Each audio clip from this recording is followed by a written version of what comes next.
अम्बेश ज्ञान अकादमी में आपका स्वागत है। मैं उपस्थित हूँ आपके समक्ष कक्षा 8 अनिवार्य संस्कृत हिंदी के साथ। आइए शुरू करते हैं। प्रथमा पाठ, पहला पाठ। भोजस्य राज प्राप्ति, भोज की राज प्राप्ति।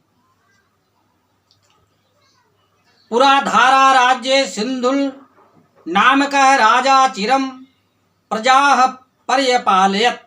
पूरा प्राचीन काल में धारा राज्य में सिंधुन नाम का राजा चिरम अधिक समय से प्रजा का परिपालयत पालन पोषण करता था।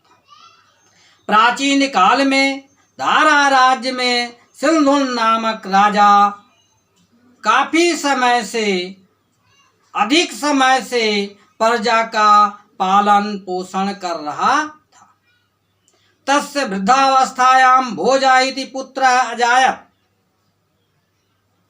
तस्य उसके वृद्धावस्था में भोज इति पुत्र पुत्र अजायत पैदा हुआ, जन्म। उसकी वृद्धावस्था में भोज पुत्र पैदा हुआ, अर्थात उसके वृद्धावस्था में भोज नाम का पुत्र पैदा हुआ। स यदा 5 वर्षीय आसीत् तदा तस्य पिता आत्मनः जराम ज्ञात्वा अनुजं महाबलं मुञ्जम् अवदत्। सः वह यदा जब 5 वर्ष का आसीत था, वह जब 5 वर्ष का था, तदा तस्य पिता आत्मनां जराम ज्ञात्वा, तब तस्य उसके पिता माने पिता आत्मना अपने को खुद को जराम वृद्ध ज्ञात्वा जानकर अनुजम छोटे भाई महाबली मुंज से अवदत बोला कहा। जब वह 5 वर्ष का था तब उसके पिता अपने को बूढ़ा जानकर छोटे भाई महाबली मुंज से बोला। क्या बोला? त्वं मम पुत्रम भोजम परिपालय। तुम मम मेरे पुत्र को भोज को परिपालय पालन पोषण करो। तुम मेरे पुत्र भोज का पालन पोषण करो। अपि च यावद् असो राजभारम् ओढुम् अच्छमः तावद् त्वमेव राज्यं कुरु। अपि च और भी यावद् जब तक असो वह राजभारम राज के भार को ओढ़ुम ढोने में अर्थात करने में अक्षमा असमर्थ है, तावद् तब तक तुम ही राज्य कुरु करो। और भी जब तक वह राजभार ढोने में अर्थात राज करने में असमर्थ है, तब तक तुम ही राज्य करो। अगला पैराग्राफ। दिवंगते राजानि राजम शासतः मुंज पाप बुद्धि उत्पन्ना। दिवंगत होने पर अर्थात मृत्यु होने पर राजा की मृत्यु होने पर राज्यम शासता राज्य का शासन करते हुए मुंज के पाप बुद्धि मतलब दुर्बुद्धि उत्पन्न हुई। राजा के दिवंगत होने पर शासन करते हुए मुंज के पाप बुद्धि उत्पन्न हुई। क्या उत्पन्न हुई? यदि अयम बालो यदा युवा भविष्यति तदा अहम राजा न भविष्यामि इति। यदि कि अयम बालो यह बालक यदा युवा जब युवक भविष्यति होगा, कि जब यह बालक युवा होगा, जब यह बालक युवक होगा, तदा अहम राजा न भविष्यामि। तदा तब अहम माने मैं राजा न भविष्यामि नहीं हूँगा। जब यह बालक युवा होगा तब मैं राजा नहीं रहूंगा। फिर से देख लीजिए। राजा के दिवंगत होने पर राज्य का शासन करते हुए मुंज के पाप बुद्धि उत्पन्न हुई कि यह बालक जब युवक होगा तब मैं राजा नहीं होऊंगा, नहीं रहूंगा। ततः सा भोजम हंतुम निश्चयं स्वमित्रम वत्सराजम प्राह। ततः तब वह भोजम भोज को हंतुम मारने के लिए निश्चय करके स्वमित्रम अपने मित्र वत्सराज प्राह बोला। तब वह भोज को मारने के लिए निश्चय करके अपने मित्र वत्सराज से कहा। क्या कहा? तम भुवनेश्वरी विपिने निशायाम भोजम हत्वा तस्य शिरः मह्यम देह। तुम भुवनेश्वरी विपिने भुवनेश्वरी के जंगल में निशायाम रात्र में भोज को हत्वा मारकर तस्य शिरः उसके सिर को मह्यम मुझे दे दो। तुम भुवनेश्वरी के जंगल में रात में भोज को मारकर उसके सिर को मुझे दो। आगे वत्सराज रात्रो भोजम भुवनेश्वरी मंदिरम नीत्वा वोचत। वत्सराज रात में भोज को भुवनेश्वरी के जंगल में नीत्वा ले जाकर अवोचत बोला। वत्सराज रात में भोज को भुवनेश्वरी के मंदिर में ले जाकर बोला। क्या बोला? राजा भवता बधायादिष्ट इति। राजा भवता आपके वध करने के लिए आदिष्टा आदेश दिए हैं। राजा आपके वध का आदेश दिए हैं, अर्थात राजा आप का वध करने का आदेश दिए हैं। तस्मिन् काले भोजा स्वरक्तेन वटपत्रे एका श्लोकम लिखत। तस्मिन् उस काले समय भोज स्वरक्तेन अपने खून से वट के पत्ते पर एक श्लोकम लिखत श्लोक लिखा। उस समय भोज ने अपने खून से वट वृक्ष के पत्ते पर एक श्लोक लिखा।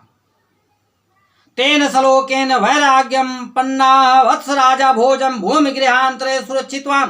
तेन श्लोकेन उस श्लोक से वैराग्य उत्पन्न वत्सराज भोज को भूमि गृहांतरे सुरक्षितवान सुरक्षित कर दिया। उस श्लोक से वैराग्य उत्पन्न वत्सराज ने भोज को भूमि के अंदर सुरक्षित कर दिया, तहखाने में सुरक्षित कर दिया। स्वयं च कृतम मस्तकम राजान दर्शायित्वा प्राह। स्वयं च और खुद कृत्रिम बनावटी मस्तकम सिर राजानम राजा को दर्शायित्वा दिखाकर प्राह बोला, और खुद बनावटी सिर राजा को दिखाकर बोला। श्रीमता यद आदिष्टम तत साधितम इत। हे श्रीमान, जैसा आपने आदेश दिया वैसा मैंने किया, वैसा साधा अर्थात वैसा मैंने किया। तथा भोजस्य तत्पत्रम राज्ञे अददात। तथा तब भोजस्य भोज का तत्पत्रम वह पत्र राज्ञे अददात राजा को दे दिया। तब भोज का वह पत्र राजा को दे दिया। राजा पत्राक्षराणि अवाचयत। राजा पत्राक्षराणि पत्र के अक्षरों को अवाचयत वांचता है। राजा पत्र के अक्षरों को वांचता है। क्या वांचता है? मानदाता च माहिपिति कृति युग अलंकार भूतो गतः सेतुर्येन महादधो विरचित क्वांसो दशांतकः अन्ये चाप युधिष्ठिर प्रभृत्यो यातादिवं भूपते नैकेनापि समं गता बसुमती मुंज त्वया यास्यत्। मानधाता च महीपित कृत युग अलंकार भूतो, अर्थात सतयुग के अलंकार महाराज मानधाता गता चले गए। सतयुग के आभूषण महाराजा मानधाता चले गए। अगली लाइन, सेतुरेन महादधो विरचित क्वांसो दशांत का, जिन्होंने महासागर पर सेतु का निर्माण किया और जिन्होंने दशानन का वध किया, वह राम कहाँ है, अर्थात वो भी नहीं रहे। अन्य चाप युधिष्ठिर प्रवृत्तो याता दिवम भूपते, भूपते हे भूपत, हे राजा, और दूसरे भी युधिष्ठिर आदि राजा भी चले गए। हे राजा, अन्य और दूसरे युधिष्ठिर इत्यादि राजा भी चले गए। न के नाप समम गतामुस्मति, न के नाप ना धन एकेन धनयपि, किसी एक के साथ भी गता गई वसुमति ये पृथ्वी मुंज, हे मुंज, हे मुंज, किसी एक के साथ भी यह पृथ्वी या धरती नहीं गई, तो यास्यति तुम्हारे साथ जाएगी क्या।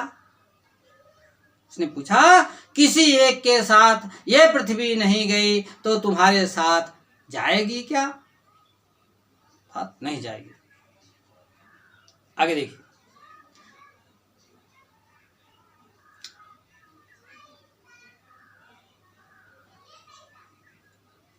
राजा श्लोकस्यार्थ विचारे अत्यंतम लज्जिता सन प्राचित स्वरूपेण अग्नो शरीरम दग्धुम समुद्रता।